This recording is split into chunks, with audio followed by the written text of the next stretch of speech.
And I said, you assholes, you fucking morons. We still don't have an intro. Full Custom Hot Dog is still slacking. I'm working on it. I've got the editors on it, and I've got a gopher. My interns, they're putting clips together. It's all to do. Oh my goodness, we just need it to be 2 minutes, man. We don't need a whole movie. 2 minutes? You're gonna make you need a South Korean sweatshop like I've got to make my Common America comics. That's all you need. 2 minutes is very long for an intro. You're gonna make a whole saga for our intro. I already know. But welcome everybody to episode 3 of the Kinonomicon. And episode 4 is going to be Warner Herzog presents the Kinonomicon because it's going to have a 2-minute long intro. Oh my goodness! But welcome everybody. How are you guys doing? We'll start with humans first, okay? So Mark, how are you doing? Wow. It's great being human. Honestly, it would just fucking suck to be a hot dog. Now, no offense, hot dog. I mean, you're one of the good ones, but well, hot dogs don't even have hands. How do they even grab things? You're both just skin full of meat, just like me. You're no better. oh, it's true. But we're humans. We have like dominion over the whole world. Just because I can't vote doesn't make me a lesser than. Bro, we eat your kind. Your kind is not they have no souls, man. We don't even look at them as actual creatures. They're just food. Hot dog, were you the hot dog that was in Creepshow 3? Because if that's true, I can't keep doing streams with you. I don't even remember Creepshow 3. What was the hot dog in Creepshow 3? There's this so everything about Creepshow 3 is terrible. That's the one that nobody counts. But it had like one of its segments was about a guy who buys a poison hot dog and it kills him. And the segment's even called Devil Dog. It's fucking terrible. It's about hot dogs. Wait, he buys a poison hot dog. Why would he poison? That's the twist, is that the short is called Devil Dog. It's not about a hot dog until the end when he buys a poison hot dog and it kills him. That's so great. Creepshow 3 sucks. I want to watch this now. That sounds great. I just remember people get crazy mouths or teeth or something in Creepshow 3. God, I forget. And then there's a dumb doctor with like a magic remote. I don't know. It's bad. Isn't that weird era where all these companies were licensing just like the titles to make direct-to-DVD sequels to classic movies? Like there was that Day of the Dead Contagion or whatever it was called, like Day of the Dead 2 Contagion that had nothing to do with the actual Day of the Dead. Just Easy Rider 2, I think got a Easy Rider 2. Yeah. Wasn't there an Ace Ventura 3 that was about his son and didn't have Jim Carrey in it? Yeah. Oh man, you're gonna license out Common America, and the only commonality is just gonna be the story takes place in America. It's gonna be exactly. It's gonna be like the last 2 Silent Night, Deadly Night films that like weren't even about a killer Santa. It's like this one's about cockroach witches. Pirate 012 says he fell in the toilet. No, that'd probably be Full Custom Hot Dog, because he's just a little hot dog, so he would just fall right in. I thought you were accusing me of not using the restroom again. Oh my goodness, I don't think we want to rehash that. Okay, guys, off stream before this started, Full Custom Hot Dog was like, "Hey, I'll be right back. I'm going to the washroom." I said, "Okay." I look down at my phone, I click on the Twitter app, and then all of a sudden he's like, "I'm back." I'm like, did you just go in your seat? It just falls out. You people are strange. Do you ever feel gross when someone's texting you and you know that they're texting you while taking a poop, and it just feels like they're digitally transmitting their fecal matter, directly to you through the cell phone? Like, oh, gross! Don't text me while you're pooping. It's a compliment. It means you're more exciting than whatever they're doing. Or something. Man, one time Tyler did that. Tyler from Draw and Talk. He called me and he was like, "Oh no, no, I didn't know till later." He called me and he's like, "Oh, hey man, I'm on my way back from the gym." And I was like, "Oh, okay." And we had something we were discussing, and then and this was like 2019, okay. And then it was like a month ago. He told me, "Hey, the time we talked on the phone, I was actually on the toilet." I was like, "What?" When you were talking to him, could you hear like faintly in the background, like plop? Yeah, he's like, "I'm coming home from the gym." It was nothing like Yep, that. just driving home, and then you hear the toilet flush. Oh I swear to God, we're going to talk about horror movies eventually, but not right now. I promise you guys. I promise. This is pretty horrific, I feel like. This lives up to the premise. Episode 4, and we've reached a new low. Good for us. That's right. Jim Tuner says Creepshow 3 was just TV anthology horror packaged up as a movie. Yeah, but like a really shitty one. I want to watch it after hearing about the hot dog segment. How's the? Oh, you don't want to watch it for that. It's terrible. You don't want to watch it at all. I still need to watch the Creepshow TV series, which everyone says is like legitimately good. It's on Blu-ray now, and I have it on my wish list. I just haven't watched it. It's on Shudder. You can get a free trial. I don't have Shudder. I have YouTube where I steal content. Okay. Except I didn't just. I said that while I was winking, by the way, so it's not a confession. It's satire. Both of you like, oh, hey, did you watch Basket Case yet? I'm like, no, it's just right. We'd be like, you need to watch Basket Case. You'd be like, no, I want to watch North by Northwest. Right. It's like, but I just got my new Criterions, man. Oh my goodness, I cannot believe I put that off for so long. It was so fun. It was so weird. I had no clue what I was getting into. This guy's walking around with a basket, and he's like talking to this thing, and I'm just like, what's going on here? What is in the basket? And of course, spoilers for everybody listening. It turns out it's his like conjoined twin, and they got separate. And I was just like, this is so goofy, and I love it. Even though they played it straight, like they didn't play it goofy.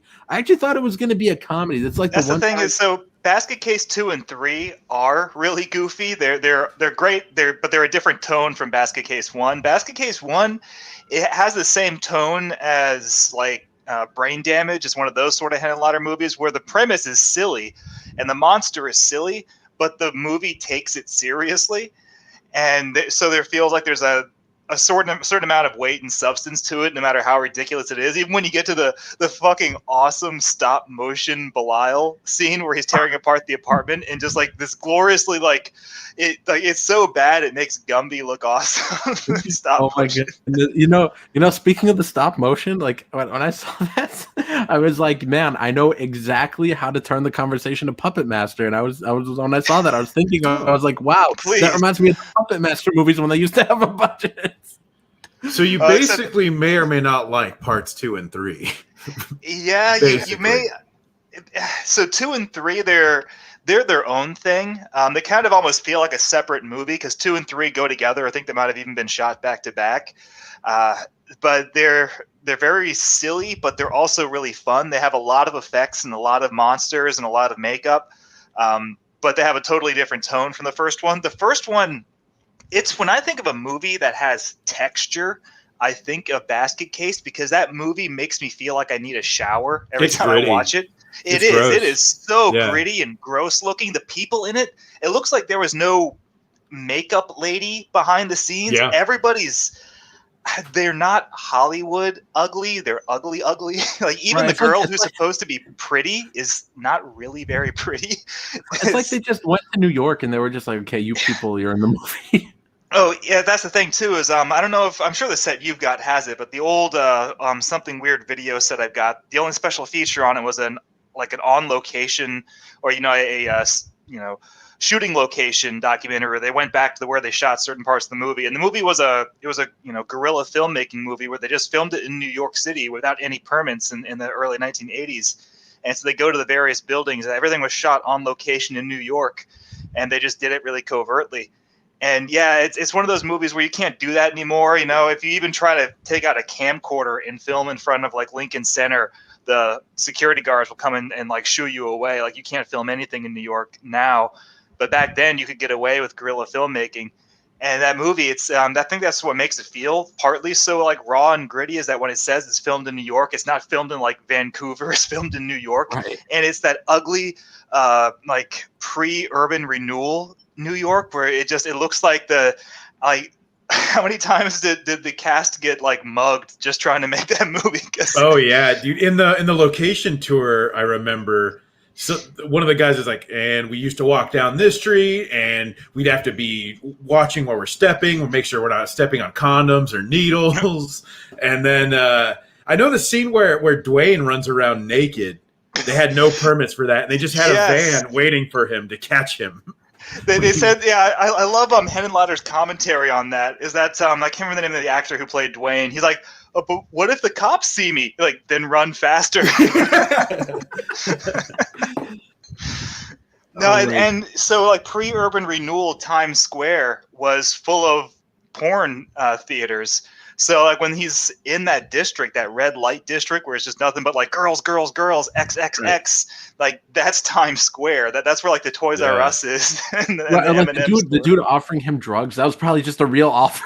I think it was. I think a lot of that stuff was just actual people just on the streets because they didn't, get anybody's like no one signed a contract, all the random passersby to be in the movie. They just filmed what they filmed and put in the movie. It's amazing. He does something kind of similar in Frankenhooker too, where he kind of captures New York in its natural state, and again has a pretty weird cast. I really like the cast in Frankenhooker. So I think Frankenhooker, Brain Damage, and Basket Case are a really good trilogy, and they're all, by the way, a cinematic universe. They all cross over and have characters who are in each movie.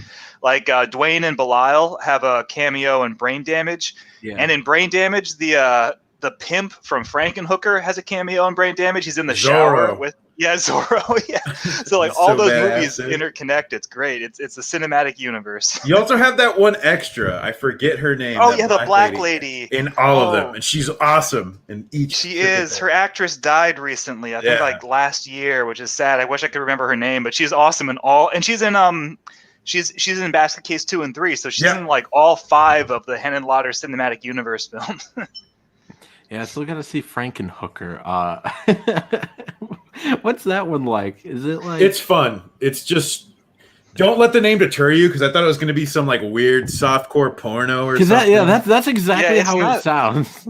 I thought it was that too. I remember seeing it at Blockbuster Video in the horror section as a kid, and being like, should Blockbuster have this movie? Blockbuster doesn't normally have movies like this, but it's kind of deceiving. It's really not a porno film. It's Mark was like, oh man. I know, I was very disappointed. But it's actually it's a middle ground in tone between like Basket Case and Brain Damage and Basket Case 2 and 3. Like Basket Case 2 and 3 are way off in goofy land. Yeah, they're way wacky. And Basket Case 1 and Brain Damage are a bit grounded, more serious. Frankenhooker is right in the middle. Like the titular Frankenhooker, when she's like walking around New York City, because again it was filmed on location in New York, and she's like a Frankenstein monster made up of hooker parts. She can only say 2 things, like want a date and got any money. And so she's just like walking around saying that to random people, and they're like, yeah, baby, I got money. I want a date. Yeah, let's do it. She isn't some sort of hideous monstrosity. I gotta get that. You just sold me on this movie. It's great. I haven't seen Henenlotter's more recent stuff, but his classic stuff, like they're all watchable. Even if you're not a big fan of horror. I know, like even if you're not a big fan of horror comedies, you like Dead Alive. So I think if you like Dead Alive, you'll like Basket Case 2 and 3. They're just a totally different sort of thing, but they're great. So like how do they come back to life if they died at the end of the first one? Is it just some like retcon like it never happened, or is there some goofy way to bring them back? Well-respected Grammy Award-winning jazz singer Annie Ross saves them and takes them back to her commune for hideously deformed freaks and nurses them back to health. And she even has a musical number, I think, in the third one. That part's so cringe. The musical number? Yes. I love the musical number. You hate it? I hate it. I can't stand it. Oh my goodness. The only part I hate of those ridiculous movies. The third one, God, I don't want to spoil it for you, but it's in all the previews. In the third one, Belial gets his own mech suit. And he's like Krang, where he's like this disembodied brain and tentacle and arm in the stomach of this robot body. But the robot body is like made really cheap, so it's made out of like erector set parts, and it has like a fucking extension cord that has to be plugged in wherever it goes. It's fucking awesome. It's got like buzzsaws. It's kind of like the power loader in Aliens, but for a little fetus man. God, yes, and in the second one, he fucks. You get to watch that. It's wonderful. Yeah, I watched that on our first date. Terrible idea. So. Oh man, you're. So Belial got lucky, but you didn't? Oh, no. Wait. On what kind of first date are you just like, we should watch Basket Case 3 of all movies? This was a time when Netflix sent you discs. They weren't streaming. And I just had it. And I said, hey, we can watch this movie I got from Netflix. And it was incredibly awkward. So she was like, hey, can we watch The Princess Bride? And like, fuck no, we're watching Basket Case 2. I just looked her in the eye and said, fuck that shit. And then I just kept roll trying with the hot dog? You gotta watch Basket Case. I put in Basket Case, and I just tried to lock eyes with her, and she wouldn't look up at me the whole time. Belial's banging. It's like, hey, baby, you want to come over for some hen and lauder and chill? Like, This I could don't know be what that us. means, but okay. This could be us if I want. Oh my goodness, these man. Blu-rays are cheap too. I just looked it up. Basket Case 2, it's let's see, $13.22. Add to cart. Add to cart. There we go. We Let's sold see. you on these things. Let's see, and then Basket Case 3. Let's see, $12.99. It's temporarily out of stock on Amazon, but It'll I come will- back, I'm sure. I I will- bet you can probably get it from a seller, like probably someone selling it like a new copy, probably for equivalent price. Huh? Yeah. I mean, I should not be spending money right now, but I'm gonna do it anyway. Think of it as an investment in your future. It's 26. It's 26.21. So I'm gonna get the free Amazon shipping. Let's see. Shit, man, Proceed to you're checkout. you're a writer. You can just write these off on your taxes, saying that they're just Mhm. research material. That's true. Let's see. No, I do not want free 2-day shipping. Don't forget to grab Frankenhooker. That's right. Yeah, Add that's to cart. that's. Let me go back. Let me go. I almost hit place my order, but let me go back. Okay. Hey, Hot Dog, we're ruining Nasser's life in real time. It's awesome. Franken Hooker Blu-ray. You can burn these Blu-rays for warmth after you get kicked out of your apartment. It's That's like, true. Let's see. Slipstick says 80s horror was highly quotable. Oh man, Frankenhooker's $24.95. Why? Oh, It's so 20. good. Less than an actual hooker. Think about that. That's a savings. Well, I'm sure you can get a hooker for $24.95. Can't say about the quality. But... Okay, to be fair, I haven't looked. All right. So all of Henenlotter's movies, they have a legitimate like social commentary subtext to them. Even Basket Case 2 and 3, it's not a great subtext. It's like, who are the real monsters? You know, that kind of thing. But there's still a substance to all of his movies, no matter how ridiculous they are. Then that's what makes them feel like more than, you know, what are we at now? Isn't it like Ginger Weed Man? Like they've crossed over Evil Bong with Ginger Dead Man, and now he's like he's like an edible now. I think so. Like there's no social commentary in that. There's no weight to these like current full moon movies. But the Henenlotter movies are ridiculous, but they have something going on underneath. But what if weed was the good guys, man? What if weed was the hero all along? Man? Oh shit! I'm so high right now. Oh, what if weed was Cookie and was granting wishes? And then I picture Charles Banner's like, what if the wishes were bad? And they're like, holy shit. You know, you make fun, but did you ever hear that story about how Charles Band came up with the marketing for Ghoulies, like the little monster coming out of the toilet? Yeah, where it was literally him and his buddy were smoking a bowl, and they're like, hey man, I got an idea. What if you had the little monster? He's like popping out of the toilet, and the tagline on the poster said, Ghoulies, they'll eat your ass. And like, oh man, that's fucking cool, but we got to change it to something else. We can't have ass on the poster. Like, all right, man, how about Ghoulies? They'll get you in the end. Like, oh shit, let's go buy a toilet from Home Depot and take a bunch of photos and then return it for a refund. And they went and did that. That's the most Charles Band thing I've ever heard. It is. Buy it and return it for a refund. Oh my goodness! Did you guys have a favorite scene in Basket Case? I think my favorite part is when he tracks down the lady doctor, and he's like, "She's a veterinarian," and then Belial like attacks her, and it's just really awesome how he's like lowering her head into the drawer that has all the like scalpels and knives and stuff. And, but like, they hold on that shot with when she has all the knives in her face and she's screaming. They hold on it for like a full minute of just her going ah ah. I was like, that is so awesome. I love it. I love seeing all the gore like that. It's great. Also, Linkovich says, "Don't bogart that joint, Ghoulies." Well, I think Hot Dog's favorite scene was when he got to see Dwayne's hot dog. Yeah, that's true. As a hot dog enthusiast, I need to see my own. It helps, That's why dogs stare at the screen when there's a dog. Maybe that's why Full Custom Hot Dog recommended me 2 movies back to back with Basket Case and Slaughter High, where you see a penis, and I was like, I apologize. Wait, you see penises in Slaughter High? Yeah, when the dude when they prank him at the start. I don't remember every penis I've ever seen, guys. But he was in a shower, right? Yeah. Yeah, and you see his wang. Yeah, I told my brother, I was like, sorry, I didn't know, like, all these movies we're watching. I'm sorry, Reddit. I didn't mean to show you so much dick tonight, bro. I was like, this is gross. Now I'm just going to start looking for horror movies that hang dong and be like, Nasser, guess what you're watching this weekend? Oh my goodness, but Slaughter High was a fun one. That one, like, oh my goodness. I know, Mark, you said you watched it like 20 years ago. It was so long ago. I remember I got to rewatch it because I watched it like 10 or 15 years ago, and I just remember really liking it. Do you ever have those movies where it's like you don't remember a damn thing about them, you just remember if you liked them or not? Like there's another movie called Hell Night that was a slasher film, and I don't remember a fucking thing about it except that I didn't like it. Oh, I love that movie. I was like, yeah, should I rewatch it again and confirm whether it was shit or not? Because I don't remember anything about it other than my opinion.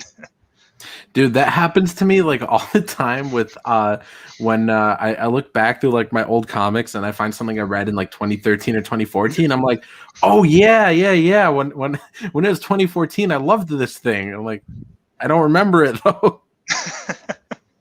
So, yeah, I mean, it hasn't really happened to me with a movie yet, but that happens to me with comics I read a long time ago. Well, Slaughter High, I mean, it's the one where he's dressed as like a Harlequin mask clown thing. He's just going around killing everybody, right? He's the jester, baby. The jest, yeah. Thank you. Right, and he looked really creepy and menacing. They got a lot of really good shots with him. Like especially there was one shot where it just showed his shadow cast through a window on a wall. Is really cool. But yeah, I dug it. I love how he looked, and man, all the characters were so just strange. And the funny thing is, like, me and my brother always make fun of like quote unquote teenage characters in a horror movie because they're all people in like their 30s. And so in the movie, it starts out with them all in high school, and then after like 30 minutes in or so, it cuts to like 5 years later, they're like all grown up. And I told my brother, I was like, no, they still look the same. It's like 5 years later, they're all grown up. So what? They're 45 now. Right. I was like, it's been a whole 5 minutes, like since they last seen each other. They look exactly the same. It's funny too because they're like, oh yeah, we're here for the class reunion, as if they didn't know that their school shut down 5 years ago after that. Also, who the fuck goes to a 5-year class reunion? I'm sorry, but it's like, hey man, so you still working at the Blockbuster? Yeah. It was only 5 years ago, so yeah. Oh, I just finished. and then it's like, Jeremy in the chat brings up Carolyn Monroe was close to 40 when she filmed. She was around that. Yeah. And so my favorite thing about this movie is that it's filmed in England, and it's a bunch of people in England LARPing like they're in the US. And they're doing these shitty accents. It's great. I remember the accents. They're fucking awful. They're like Cary Elwes in Saw when he was trying to. Hold on. Hell Night I mixed up with Hellfest. I just picked up Hell Night. I mixed them up. Oh, okay. Well, tell me what you think of Hell Night. Maybe I'll give it another shot. There are some movies where it's like I give them like 3 or 4 chances every 5 years because that's how long it takes me to forget about them, and then it's like they're bad every time. Like Prom Night. I'm sorry, the first one. I fucking hate that movie. I've tried watching it like 5 times and it's still bad. It's okay. It's just okay. It's so like I don't know, just generic. Even though it's got Jamie Lee Curtis and Leslie Nielsen, and Jamie Lee Curtis has a disco scene that everybody remembers. The movie's just fucking boring and average. I recently learned that movie originally had a PG rating, and then they added gore to get an R rating. Right? Who wants to go to a PG rated slasher movie? Dude, Tourist Trap was PG. That's crazy that one. I guess it just Tourist Trap doesn't have a whole lot of blood in it. It's just it's really disturbing. Yeah. unnerving movie. Like the whole part, like I think one of the in Tourist Trap, one of the freakiest scenes, or the one that makes me feel like the most like that's terrible, is when he has the person strapped to the table and he's like covering their face with wax to suffocate them, and he's telling them that he's going to do it, and he's telling them what they're feeling as they're suffocating to death, and he's describing like the agony of suffocation. Like, oh man, that's awful. Dude, that was the worst for me. I'm really claustrophobic.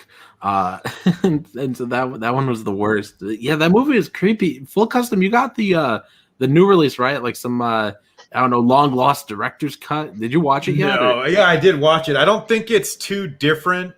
I couldn't tell. Okay, so the last two releases of Tourist Trap, at least from 88 Films and Full Moon, were either slightly cut or had a scene or something out of order. So I don't know how this compares. I took a look at, there's a site that actually has the data, like how big that file is.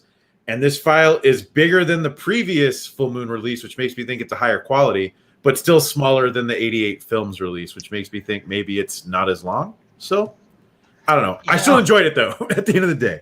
You know, there are times when it's like, oh, this is the extended cut of the movie, and they don't really add anything good. Like the first time I saw the extended uncut version of Friday the 13th Part 1 was with that Blu-ray set that Shout Factory put out. And it's got, I think, 1 second of extra gore in it. And then like the rest of the movie just plays out as normal. I'm like, that's really disappointing. I've waited a long time to see this glorious uncut version of Friday the 13th, and it's actually kind of lame. It's not like, not everything can be My Bloody Valentine, where the uncut version is like a totally different film and it's fucking great. It takes like a generic movie and like escalates it to like one of my favorite slashers. Whereas, you know, Friday the 13th is just kind of like, that's disappointing. But that's why I don't buy anything from Full Moon. Is ever since that first time I ever heard anything bad about Tourist Trap, I was just pretty bummed and never trusted them. It's their own stuff. You'd think you'd actually put some time and effort into it, you know? You know, it's the thing, too, is that if it's an Empire Pictures era of Charles Band, then like every one of those movies is already going to be good. You've kind of, because that's when he had money and he actually was trying to make good films. So like anything that's Empire Pictures, I'll give it a chance. I'll give it a watch. The Charles Band cutoff is what, like 93, 94? It's right, like Puppet Master 5, Trancers 3, Dollman versus Demonic Toys. Like that's where it's Subspecies 4. All right, that's where you stop. That's just I'm a little more generous. I think I pushed to like 97, 98. Whenever The Dead Hate the Living even came out, I think was one of the last ones that I thought was man. You're a trooper. I try. I'm so tired, you guys. When I love hard, boys. I don't mean I love hard boys. I mean I love hard, my friends. Now, if you'll excuse me, I have to go watch Evil Bong 12. This is my fate. Have you guys watched any of those, by the way? No. I think so it's funny. Tim was, I guess it was like 6 years ago before she retired, but Elvira did this like Elvira watches Full Moon Classics thing where she just did her hosting thing for like some Full Moon movies. And it was like, had like, you know, good ones like Puppet Master and Trancers in them, but then it had like fucking Evil Bong in it. And Tim was like, Mark, I just watched Evil Bong and it was like the worst fucking thing I've ever seen. And I'm like, well, congratulations, Tim. You finally watched a horror movie I haven't seen. And he's like, holy shit, really? Like Tim's not a horror movie guy like I am. So that the idea that he's actually seen a horror flick that I haven't like kind of blew him away. I was like, yes, Tim, because even I know better than to watch Evil Bong. I watched a bunch of them. Oh man, I'm still trying. I'm not going to give it a chance. I keep hoping that there'll be a time when I watch one of their shittier new movies and I go, "Whoa, this is amazing, guys! Everyone." You just have infinite trust. It's hope. You're hope. So sweet. It's hope. It's like someday. What about the one they did called like Corona Zombies or something? I didn't watch that. Man. What do you think, Nasser? How do you think that turned out? You think that's going to be the good one? that's probably going to be the good one, I bet you. It could have been a ghoulie. Jim Tudor says, you can't give up on the Puppet Master saga. You need to see them all.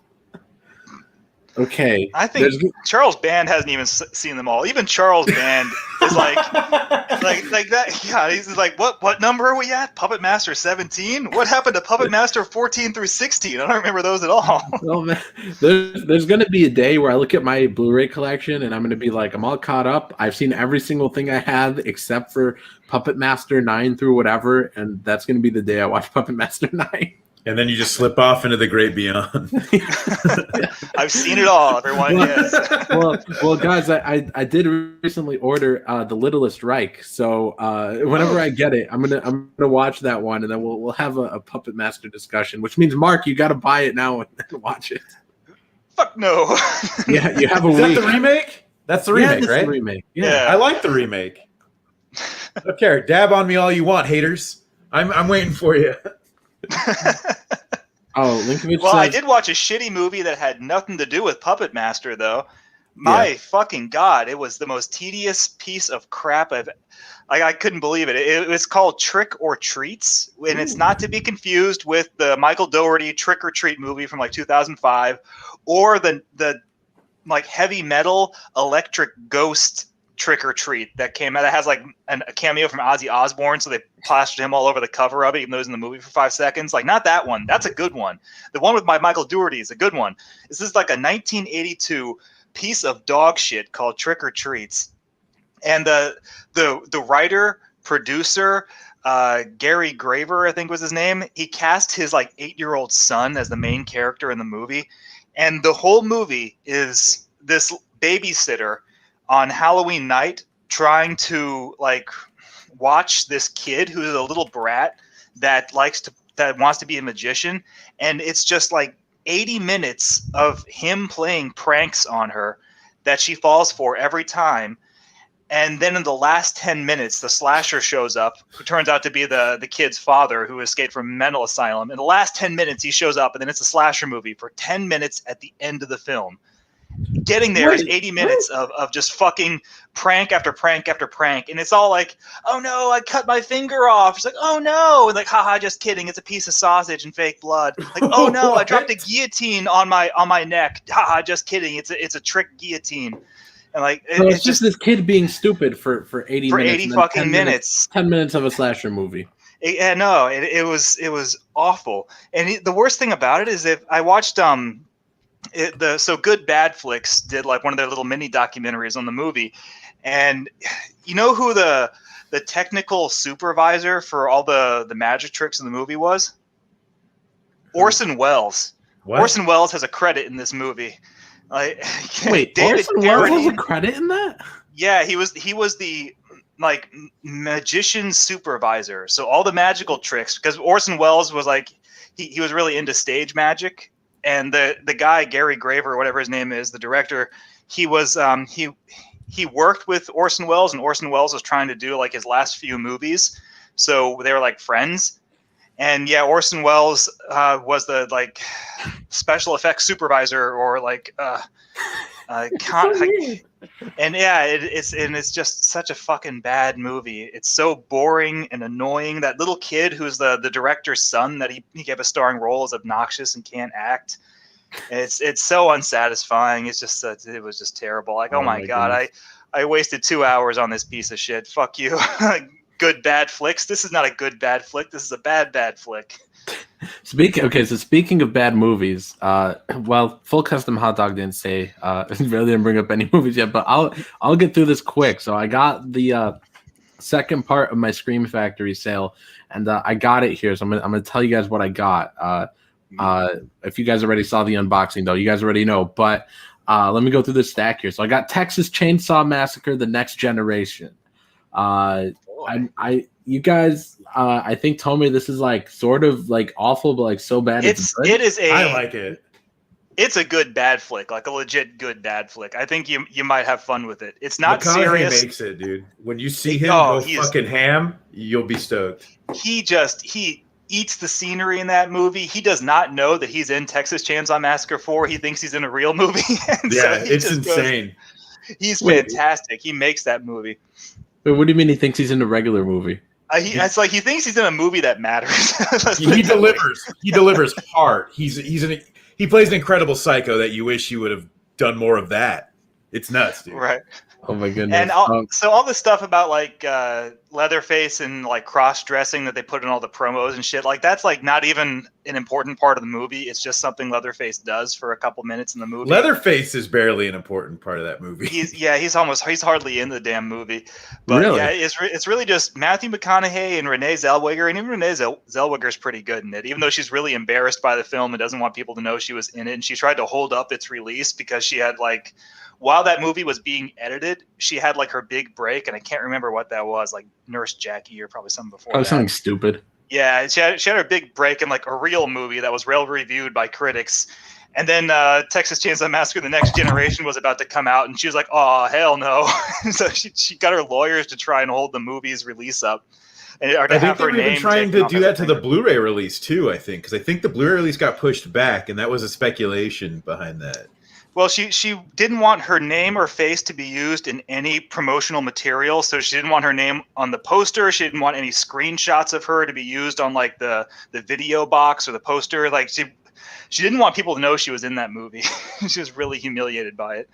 Oh my goodness. Even though she's good in it, like Yeah. there's a part where she just decides like she's done with the family, so she just gets up and she's like, "Fuck you guys, I'm leaving." And she just like gets up from the dinner table to walk out, and they're like, "Hey, wait, we're supposed to be torturing you. You can't just get up and leave."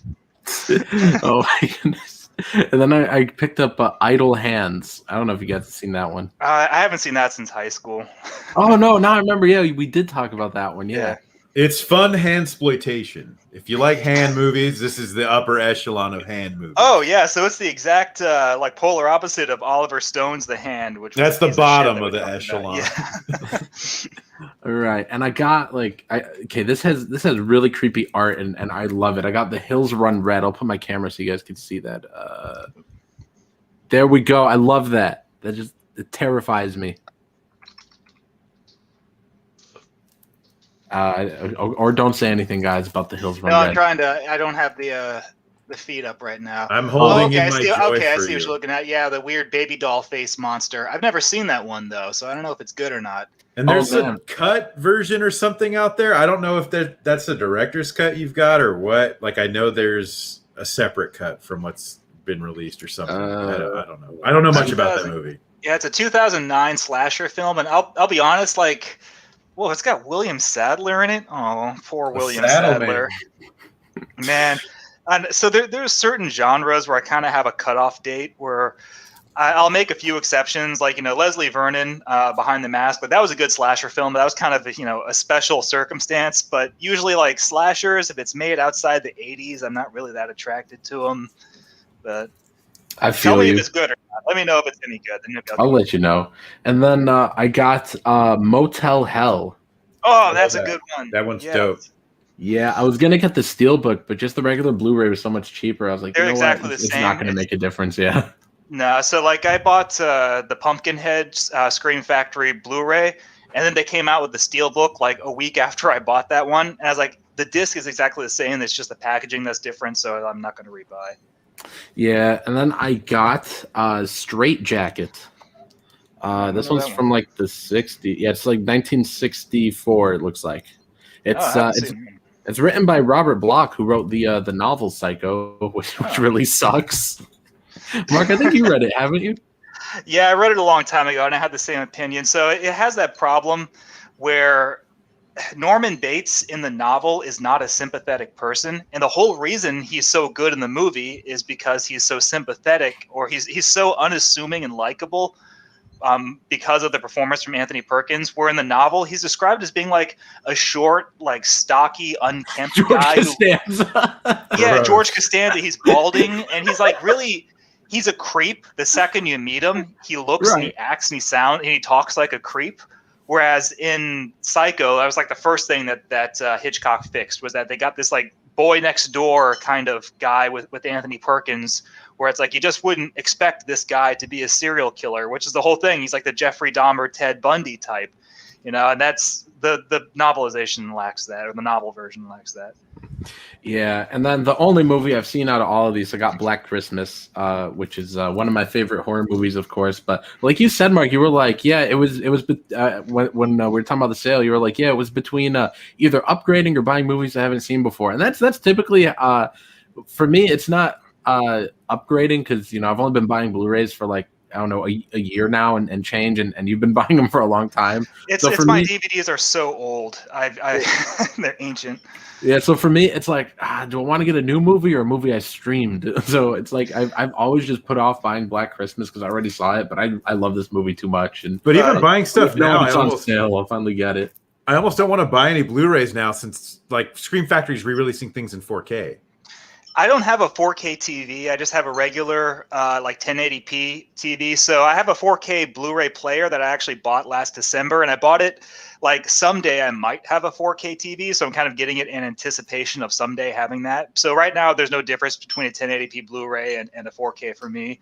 But I got an Amazon package that finally came in. So I've got some recent buys, and it was a mixture of upgrades and new stuff.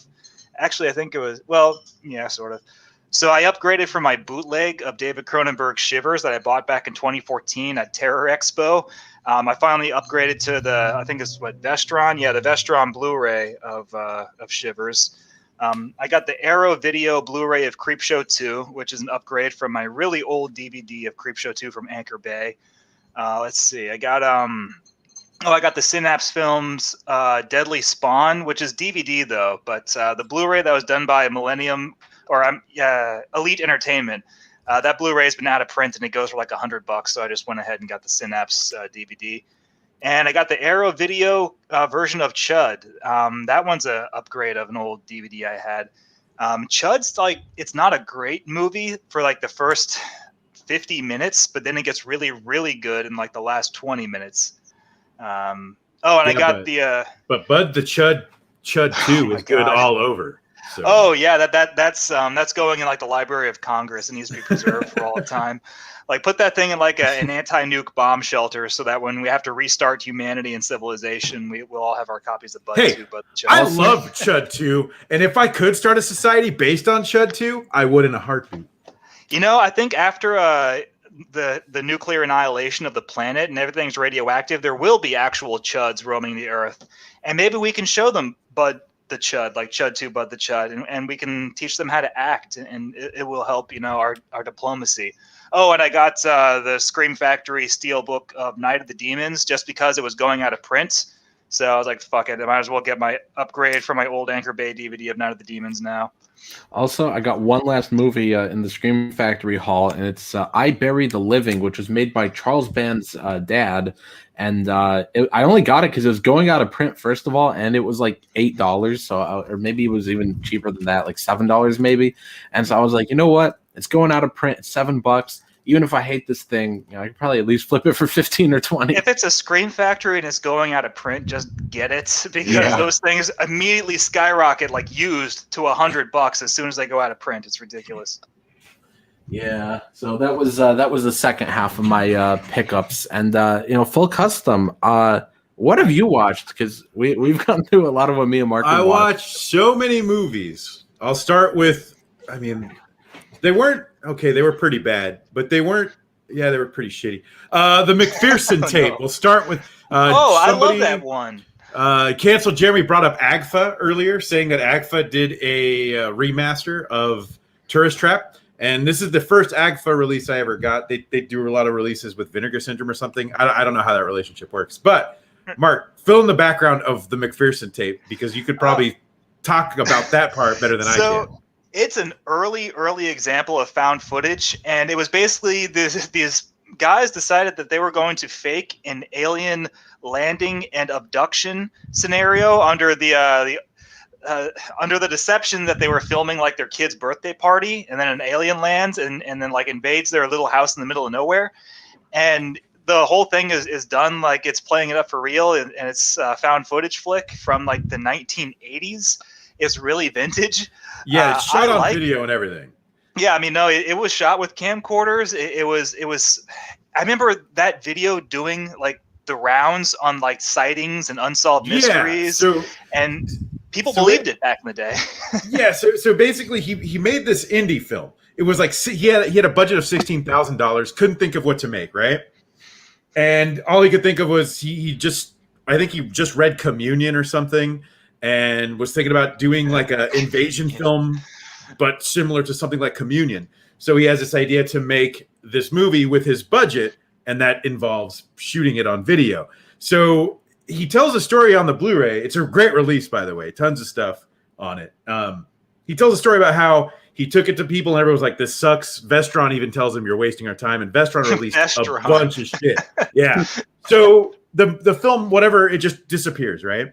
He gets a call later from someone saying, hey, do you know about that UFO video thing? And he's like, this one, blah, blah, blah. And he's like, yeah. And he's like, oh, yeah, I made that one. He's like, you made this? I'm like, yeah. He's like, well, people have been going through UFO circuits and people think this is real. And you have generals who claim to have worked with the military saying that this is real and this is exactly what it would be like. And yeah, like Mark said, it was on Unsolved Mysteries, I guess. It was on, they have one of the segments from that, there was some old UFO show. I think they have that segment on the disc. It was like a local news broadcast or something, right? It was in a few places. Yeah. Because people thought it was legitimately, and watching it, I don't know how you could think it's real. It's incredibly not real. You've got to be pretty naive to fall for it. I think if you watched, so the way that you saw the McPherson tapes, if you weren't like an enthusiast who had an actual full uncut copy of the film, if you were just watching it as snippets on TV, they would cut out like little portions of it, and they would cut out the portions that were the most convincing or the most vague. And perhaps that could trick someone who's just watching an episode of Sightings or Unsolved Mysteries and only seeing like a little like 30-second clip here and there. But taken all together, yeah, it's the most like ridiculous bullshit. It's like that Alien Autopsy film from the 90s. I think that guy did that also. He did that as well? Oh man, I think so. He knew his bread and butter.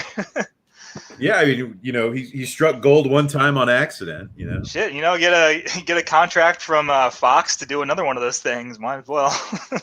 But yeah, the disc is pretty good. There's some interesting interviews, and one guy was like, it can't be fake. It's not like a movie. They're not talking. They're talking over each other in the video. They don't do that in the movies. Like he'd never seen Cannibal Holocaust, I guess, that guy.